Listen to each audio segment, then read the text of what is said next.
కాబట్టి శివుడు అన్నాడు గౌతమ మహర్షితో, అరుణాచలమునందు ప్రదక్షిణము గొప్పది. అరుణాచల ప్రవేశమునకు ముందు, అరుణాచల ప్రవేశము తరువాత అని జీవుడికి విభాగం చేస్తారు. అసలు వీడెప్పుడైనా అరుణాచలం వెళ్ళాడా చూస్తారు. అరుణాచలం వెళ్ళాడు, ఆ జీవుడి స్థాయి వేరు. అరుణాచలం వెళ్ళలేదు, ఆ జీవుడి స్థాయి వేరు. ఇప్పుడు అరుణాచల ప్రవేశం చేశాడు, గిరి ప్రదక్షిణం చెయ్యాలి, ఆ గిరికి ప్రదక్షిణం చెయ్యాలి తాను. ఆ కొండకి ప్రదక్షిణం అంటే శివుడికి ప్రదక్షిణమే.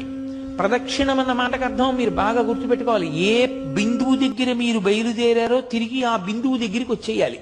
కుడి చేతి వైపుకి మీకు కొండ ఉండాలి, ఉండేటట్టుగా తిరిగి రావాలి. అలా తిరిగి వస్తే దానికి ప్రదక్షిణం అని పేరు.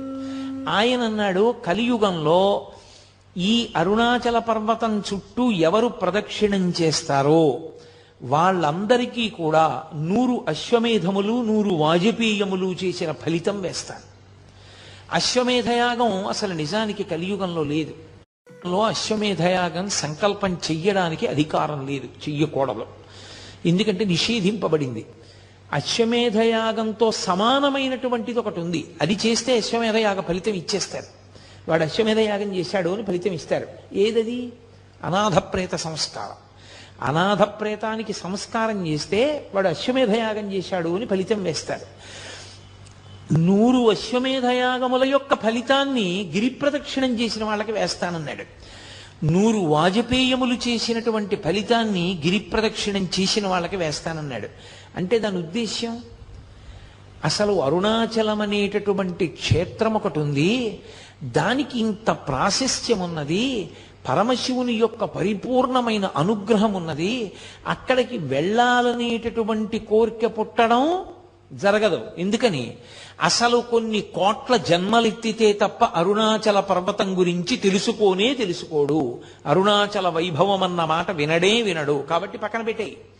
విన్నాడు, అది మనసులో హత్తుకుని అరుణాచలంలోకి ప్రవేశిస్తానన్న మాట అన్నాడు పో, అహంకారం వదల్లేడు.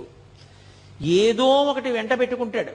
వెంట పెట్టుకుని నేనింత వాణ్ణని డాంబికానికి పోయాడా ఆయన లోపలికి రానివ్వడు. అహంకార పరిత్యాగం చేశాడా లోపలికి రానిస్తాడు. అందుకే అరుణాచలంలోకి వెళ్ళాడు అంటే వాడికి ఏదో అధికారం ఉంది, పరమేశ్వరానుగ్రహాన్ని పొంది ఉన్నాడని గుర్తు. అందుకే లోపలికి రానివ్వరు. అటువంటి క్షేత్రాల్లో పరమ ప్రఖ్యాతమైన క్షేత్రములు అరుణాచలము, కాశీపట్టణము, ఇవన్నీ. ఎందుకని? అగస్త్య మహర్షి స్కాంద పురాణంలోనే కుమార సంహితలో చెప్తారు, ఎన్నో క్షేత్రాలకు వెళ్ళి నమస్కారం చేసినటువంటి పుణ్యము పరీపాకమైతే కాశీపట్టణంలోకి రావడానికి అర్హత వస్తుంది. అసలు అన్ని క్షేత్రాలకి జీవుడు ఎప్పటి నుంచో వెడుతుంటే ఆ ఫలితం ఉంటే తప్ప కాశీలోకి వెళ్ళలేడు. కుదరదు, వదలబమ్మన్నారు.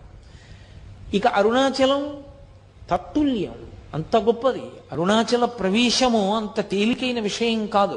అలా ఆర్తి కలిగిన వాళ్ళకి చిన్న చిన్న విషయాల దగ్గర నుంచి పెద్ద పెద్ద విషయాల వరకు ఆయన అనుగ్రహించాడు ఆ ప్రదక్షిణ తత్వంలో. అందుకే కామ్యమునందు కూడా మీకు ప్రత్యేకంగా కోరి ప్రదక్షిణం చెయ్యక్కర్లేదు.